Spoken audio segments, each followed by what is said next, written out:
99.9%? So, ibig sabihin, Ang mga dating kaaway magiging kakampi. kayo na kita. Ako na, subuan kita, oh.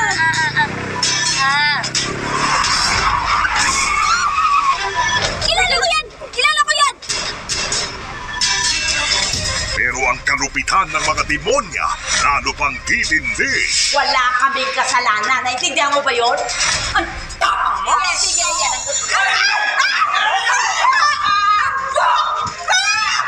In-scam kami nung taboy na yon, hindi ba?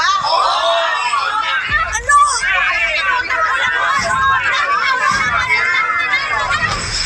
Humanda na.